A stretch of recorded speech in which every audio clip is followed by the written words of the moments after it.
सोनम और रोहन अपनी छुट्टियों में एक शांत गांव में घूमने जाते हैं। एक दिन गांव के बुजुर्ग उन्हें एक पुरानी हॉन्टेड बस के बारे में बताते हैं जो बहुत साल पहले किसी दुखद घटना में फंसी हुई थी। कहते हैं कि ये बस हर रात एक पुराने जंगल के रास्ते से गुजरती है, लेकिन जो भी उस बस में सवार होता है वो या तो गायब हो जाता है या फिर हमेशा के लिए उस रास्ते पर भटकता रहता है। सोनम और रोहन ये सब सुनकर उत्सुक हो जाते हैं और तय करते हैं कि वे इस हॉन्टेड बस के बारे में खुद जानेंगे।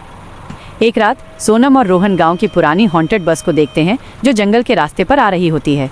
ये बस बहुत अजीब सी लगती है। सभी खिड़कियां बंद हैं और बस में कोई भी यात्री नहीं दिखता। बस का दरवाज़ा अचानक खुलता है और ड्राइवर की साया जैसी छवि दिखाई देती है। सोनम और रोहन पूरी तरह से डरे हुए हैं और डरते हुए अंदर जाते हैं। बस के अंदर का माहौल बहुत सर्द और गहरा होता है। सोनम को लगता है कि वो बस उन्हें कहीं ले जा रही है। बस की सवारी के दौरान सोनम और रोहन महसूस करते हैं कि बस किसी अजीब और रहस्यमयी दुनिया में पहुंच गई है। बाहर का जंगल एक अंधेरे और डरावने स्थान में बदल जाता है। बस अचानक रुकती है और वे दोनों महसूस करते हैं कि वे किसी और ही समय में पहुंच गए हैं। यहाँ एक पुराना गांव दिखता है, लेकिन वहाँ कोई इंसान नहीं है। सब कुछ ठंडा और नीरव है। बस के चालक के चेहरे का कोई भी हिस्सा नहीं दिखता, केवल उसकी कड़ी और शीतल आंखें होती हैं जो हमेशा अंधेरे में डूबे रहते हैं। अचानक ड्राइवर की आवाज़ गूंजती है, क्या तुम जानते हो कि तुम यहाँ पर क्यों हो?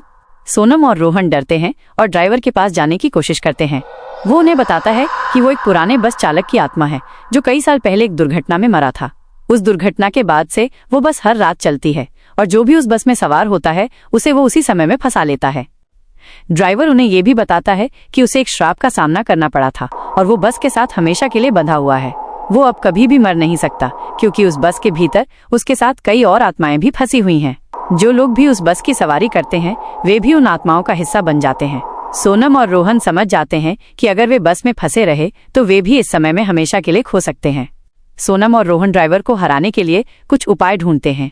वे उस बस के अंदर और आसपास से अजीब सी चीजों का पता लगाते हैं और ड्राइवर के नियंत्रण को कमजोर करने की कोशिश करते हैं। उन्हें एक पुराना वशीकरण मंत्र का पुस्तक मिलता है जो उस बस को श्राप से मुक्त कर सकता है। सोनम और रोहन अंत में उस मंत्र का उच्चारण करते हैं और ड्राइवर की आत्मा को शांति मिलती है। अचानक से बस स्टैंड में पहुंच जाती है और वे उतरकर चैन की सांस लेते हैं।